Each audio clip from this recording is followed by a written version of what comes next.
La politique d'Aristote, livre 1er, chapitre 5. Sommaire. Du pouvoir domestique. Rapport du mari à la femme et du père aux enfants. Vertu particulière et générale de l'esclave, de la femme et de l'enfant. Différence profonde de l'homme et de la femme. Erreur de Socrate. Louables travaux de Gorgias. Qualité de l'ouvrier. Importance de l'éducation des femmes et de celle des enfants. Nous avons dit que l'administration de la famille repose sur 3 sortes de pouvoirs. Celui du maître dont nous avons parlé plus haut, celui du père et celui de l'époux. On commande à la femme et aux enfants comme à des êtres également libres, mais soumis toutefois à une autorité différente, républicaine pour la première et royale pour les autres. L'homme, sauf les exceptions contre nature, est appelé à commander plutôt que la femme, de même que l'être le plus âgé et le plus accompli est appelé à commander à l'être plus jeune et incomplet. Dans la Constitution républicaine, on passe ordinairement par une alternative d'obéissance et d'autorité, parce que tous les membres doivent y être naturellement égaux et semblables en tout. Ce qui n'empêche pas qu'on cherche à distinguer la position de chef et de subordonné, tant qu'elle dure, par quelques signes extérieurs, par des dénominations, par des honneurs. C'est aussi ce que pensait Amasis quand il racontait l'histoire de sa cuvette. Le rapport de l'homme à la femme reste toujours tel que je viens de le dire. L'autorité du père sur ses enfants est au contraire toute royale. L'affection et l'âge donnent le pouvoir aux parents aussi bien qu'au roi. Et quand Homère appelle Jupiter « père immortel des hommes et des dieux », il a bien raison d'ajouter qu'il est aussi leur roi, car un roi doit à la fois être supérieur à ses sujets par ses facultés naturelles et cependant être de la même race qu'eux. Et telle est précisément la relation du plus vieux au plus jeune et du père à l'enfant. Il n'est pas besoin de dire qu'on doit mettre bien plus de soin à l'administration des hommes qu'à celle des choses inanimées, à la perfection des premiers qu'à la perfection des secondes qui constituent la richesse. Bien plus de soin à la direction des êtres libres qu'à celle des esclaves. La première question quant à l'esclave, c'est de savoir si l'on peut attendre de lui, au-delà de sa vertu d'instrument et de serviteur, quelques vertus comme la sagesse, le courage, l'équité, etc. Ou bien s'il ne peut avoir d'autres mérites que ses services tout corporels. Des deux côtés, il y a sujet de doute. Si l'on suppose ces vertus aux esclaves, où sera leur différence avec les hommes libres ? Si on les leur refuse, la chose n'est pas moins absurde, car ils sont hommes et ont leur part de raison. La question est à peu près la même pour la femme et l'enfant.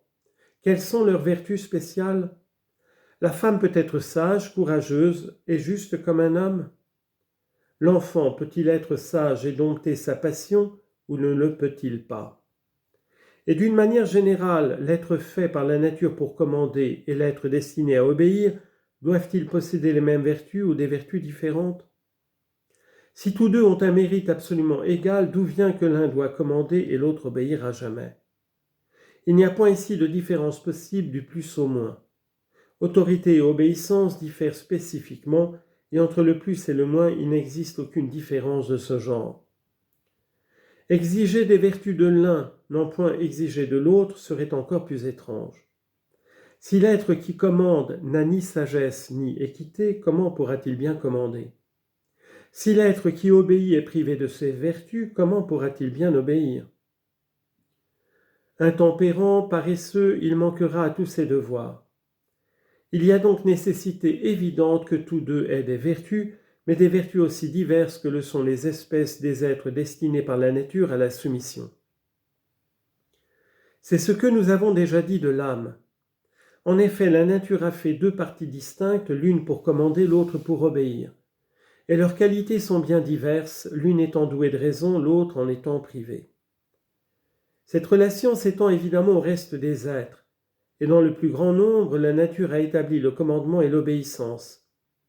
Ainsi, l'homme libre commande à l'esclave tout autrement que l'époux à la femme, et le père à l'enfant. Et pourtant, les éléments essentiels de l'âme existent dans tous ces êtres, mais ils y sont à des degrés bien divers. L'esclave est absolument privé de volonté. La femme en a une, mais en sous-ordre. L'enfant n'en a qu'une incomplète. Il en est nécessairement de même des vertus morales. On doit les supposer dans tous ces êtres, mais à des degrés différents, et seulement dans la proportion indispensable à la destination de chacun d'eux. L'être qui commande doit avoir la vertu morale dans toute sa perfection, sa tâche est absolument celle de l'architecte qui ordonne, et l'architecte ici, c'est la raison. Quant aux autres, ils ne doivent avoir de vertu que suivant les fonctions qu'ils ont à remplir. Reconnaissons donc que tous les individus dont nous venons de parler ont leur part de vertu morale, mais que la sagesse de l'homme n'est pas celle de la femme, que son courage, son équité ne sont pas les mêmes, comme le pensait Socrate, et que la force de l'un est toute de commandement, celle de l'autre toute de soumission. Et j'en dis autant de toutes leurs autres vertus, car ceci est encore bien plus vrai quand on se donne la peine d'examiner les choses en détail. C'est se faire illusion à soi-même que de dire en se bornant à des généralités que la vertu est une bonne disposition de l'âme et la pratique de la sagesse, ou de répéter telle autre explication tout aussi vague. À de pareilles définitions, je préfère de beaucoup la méthode de ceux qui, comme Gorgias, se sont occupés de faire le dénombrement de toutes les vertus. Ainsi, en résumé, ce que dit le poète d'une des qualités féminines, un modeste silence est l'honneur de la femme, est également juste de tous les autres. Cette réserve ne siérait pas à un homme. L'enfant étant un être incomplet, il s'ensuit évidemment que la vertu ne lui appartient pas véritablement, mais qu'elle doit être rapportée à l'être accompli qui le dirige. Le rapport est le même du maître à l'esclave. Nous avons établi que l'utilité de l'esclave s'applique aux besoins de l'existence, la vertu ne lui sera donc nécessaire que dans une proportion fort étroite. Il n'en aura que ce qu'il en faut pour ne point négliger ses travaux par intempérance ou paresse. Mais ceci étant admis, pourra-t-on dire, les ouvriers aussi devront donc avoir de la vertu, puisque souvent l'intempérance les détourne de leurs travaux? Mais n'y a-t-il point ici une énorme différence? L'esclave partage notre vie.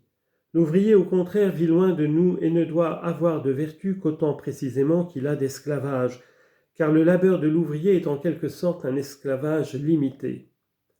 La nature fait l'esclave, elle ne fait pas le cordonnier ou tel autre ouvrier.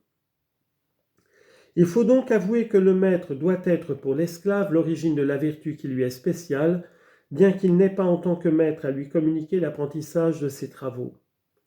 Aussi est-ce bien à tort que quelques personnes refusent toute raison aux esclaves et ne veulent jamais leur donner que des ordres.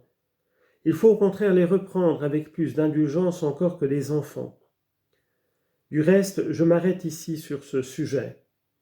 Quant à ce qui concerne l'époux et la femme, le père et l'enfant, et la vertu particulière de chacun d'eux, les relations qui les unissent, leur conduite bonne ou blâmable, et tous les actes qu'ils doivent rechercher comme louables ou fuir comme répréhensibles, ce sont là des objets dont il faut nécessairement s'occuper dans les études politiques. En effet, tous ces individus tiennent à la famille aussi bien que la famille tient à l'État. Or, la vertu des partis doit se rapporter à celle de l'ensemble. Il faut donc que l'éducation des enfants et des femmes soit en harmonie avec l'organisation politique.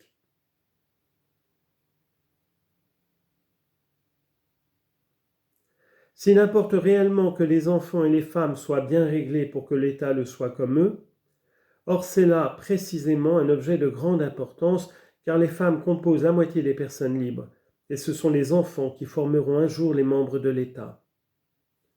En résumé, après ce que nous venons de dire sur toutes ces questions, et nous proposant de traiter ailleurs celles qui nous restent à éclaircir, nous finirons ici une discussion qui nous semble épuisée, et nous passerons à un autre sujet, c'est-à-dire à l'examen des opinions émises sur la meilleure forme de gouvernement.